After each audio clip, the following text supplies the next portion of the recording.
तो पिछली बार हम पढ़े थे, क्या पढ़े थे? हाइपरटोनिक सॉल्यूशन, ये सब पढ़े थे, है ना।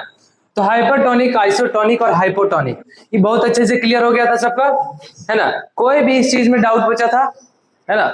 यहाँ पर देखो, इस वाले पिक्चर पे देखो, हमने हाइपरटोनिक बहुत अच्छे से समझ लिया था। हाइपर मतलब ज्यादा, और टोनिक मतलब सॉल्यूट, यानी हाइपरटोनिक में ज्यादा क्या होगा? सॉल्यूट होगा। और अगर सॉल्यूशन में सॉल्यूट ज्यादा है तो इसका मतलब हम ये बोल सकते हैं कि उसमें क्या कम है? सॉल्वेंट कम है। क्या कम है? सॉल्वेंट। हम उस सॉल्यूशन में किसको में लिए थे? वाटर को लिए थे, यानी वाटर कंसंट्रेशन क्या कम हो गया? क्या यहाँ पर कम हो गया? हाँ।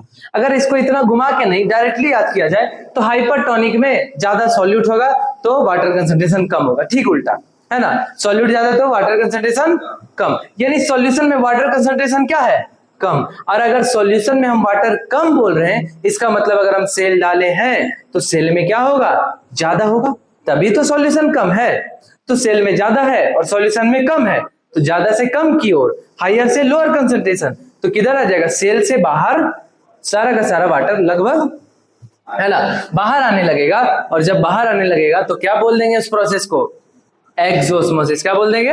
एक्सोस्मोसिस। यानी कि पानी जो है वो बाहर आ चुका है, वो क्या कर गया? श्रिंक कर गया। क्या कर गया? श्रिंक कर गया। फिर हमने देखा था हाइपोटोनिक में, हाइपो यानी कम, कम सॉल्यूट, कम सॉल्यूट बोले तो ज्यादा सॉल्वेंट, ज्यादा सॉल्वेंट ज्यादा वाटर कंसंट्रेशन, और सॉल्यूशन में ज्यादा वाटर है, सेल में कम है, तो सारा का सारा वाटर क्या होगा?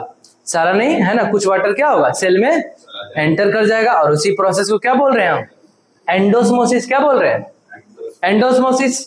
वही प्रोसेस को क्या बोल रहे हैं हम? एंडोस्मोसिस। और एंडोस्मोसिस यहाँ पर हुआ तो क्या हुआ? सेल स्वेलअप करेगा। इतना बेसिक सा बात पता है। अब हम क्या करते हैं, डिफ्यूजन और ऑस्मोसिस को बहुत अच्छे से क्लियर कर लेते हैं, है ना। बार बार ये डिफ्यूजन और ऑस्मोसिस वर्ड आ रहा है तो इसको अच्छे से क्लियर कर लेते हैं। फिर एक्टिव, ट्रांसपोर्ट और पैसिव हमने पढ़ लिया, पर हम उसको और अच्छे से पढ़ लेते हैं। अब यहां पर स्टार्ट करते हैं, कुछ क्वेश्चन लेते हैं ना, पिछले का कुछ क्वेश्चन लेते हैं। सेल मेम्ब्रेन जब हम पढ़े थे तो सेल मेम्ब्रेन से रिलेटेड एक क्वेश्चन है कि head of phospholipid in plasma membrane कौन सा होगा? प्लाज्मा मेम्ब्रेन का जो फॉस्फोलिपिड है उसका हेड का नेचर कैसा होता है? हाइड्रोफिलिक होता है। कौन सा नंबर होगा? कौन सा होगा हेड वाला पार्ट? हाइड्रोफिलिक। इसने क्या पूछा? Head of phospholipid. ये नहीं पूछा कि फॉस्फोलिपिड का नेचर कैसा होगा। अगर फॉस्फोलिपिड पूछता तो बोथ होता, है ना, हाइड्रोफिलिक और हाइड्रोफोबिक। पर अगर बात किया जाए, पूछा है हेड ऑफ फॉस्फोलिपिड, तो हेड सिर्फ क्या होता है? हेड सिर्फ क्या होता है? हाइड्रोफिलिक। हमने पढ़ा था, यहाँ पर पीछे याद करो, ये वाला देखो, यहाँ पर ये वाला देखते हैं, इस वाले फिगर में यहाँ पर देखो, जब हम हेड के बारे में बात किए थे तो हेड कैसा था? हाइड्रोफिलिक था। कैसा था? हाइड्रोफिलिक था। टेल वाला पार्ट कैसा था? हाइड्रोफोबिक। तो वही उसने क्वेश्चन पूछा है। क्या पूछा है कि बताओ हेड वाला पार्ट जो है फॉस्फोलिपिड का, वो प्लाज्मा मेम्ब्रेन का कैसा होगा? तो क्या आंसर हो जाएगा? हाइड्रोफिलिक आंसर आ जाएगा। अगला क्वेश्चन देखो, which of the following cell organelle lacks its own membrane? कौन सा ऐसा सेल ऑर्गेनल है जिसके पास अपना खुद का मेम्ब्रेन नहीं होता है? कौन सा सेल ऑर्गेनल है? याद करो, मेम्ब्रेनस, नॉन मेम्ब्रेनस हम याद करवाए थे ट्रिक से। 3 ट्रिक था, वी लेग था, एनएमपी था और आरसीसी था। क्या आंसर हो जाएगा? राइबोसोम। क्या हो जाएगा? राइबोसोम। पूछा है कि जिसके पास मेम्ब्रेन ना हो, नॉन मेम्ब्रेनस। कैसा? Non membrane. तो नॉन मेम्ब्रेनस के लिए हम यह ट्रिक याद किए थे ना, आरसीसी। क्या था? आरसीसी। आर से क्या था? राइबोसोम। सी से क्या था? एक सेंट्रोसोम और एक दूसरा सी से सेंट्रियोल। ये एक ऐसे ऑर्गेनल है जिनके पास मेम्ब्रेन नहीं होता, अपना खुद का मेम्ब्रेन नहीं होता। वैक्यूल के पास होता है, हाँ वैक्यूल के पास होता है। सिंगल या डबल? सिंगल। माइटोकॉन्ड्रिया के पास डबल, है ना। लाइसोसोम के पास सिंगल मेम्ब्रेन और राइबोसोम के पास नॉन मेम्ब्रेनस होता है ना, कोई मेम्ब्रेन नहीं होता।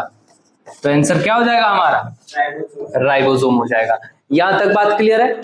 फिर उसके बाद अगला क्वेश्चन आता है तुम्हारा, प्लाज्मा मेम्ब्रेन इज, यहां पर 3 ऑप्शन 4 ऑप्शन दिए हुए हैं, made up of cellulose, envelope by cell wall in plant cells, या फिर compose of mainly lipids and protein. बताओ कौन सा आंसर होगा?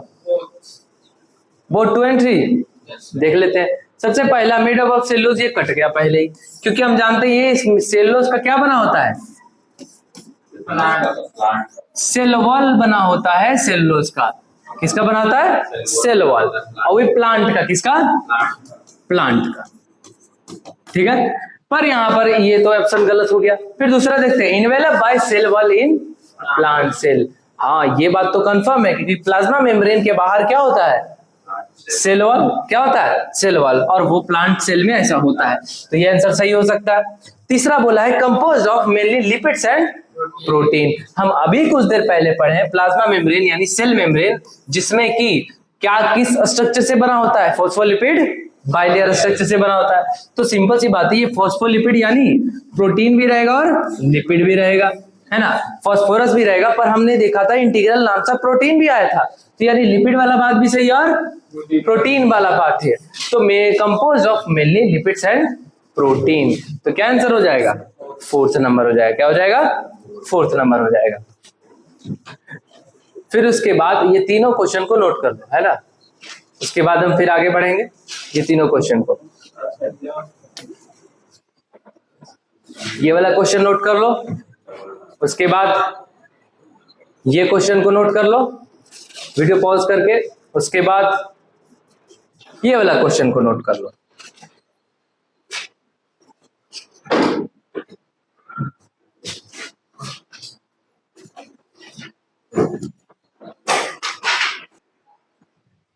चलो, तो हमने क्वेश्चन कर लिया। अब हम क्या करते हैं, इसको समझते हैं कि आखिर प्लाज्मा मेम्ब्रेन के क्रॉस कैसे कैसे ट्रांसफर होता है। जैसे कि हम सेलिंग बनाए, हम यहां पर एक सेल बनाते हैं। अब ये सेल का प्लाज्मा मेम्ब्रेन है, क्या है? ये वाला पार्ट है प्लाज्मा मेम्ब्रेन।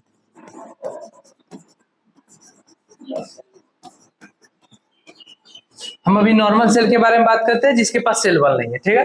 अब इसके अक्रॉस कैसे मूवमेंट होगा? अब हुआ क्या, यहां पर एक बार क्या हुआ, वाटर कंसंट्रेशन कम हो गया, है ना। यहां पर वाटर कम था और यहां पर बहुत ज्यादा वाटर था।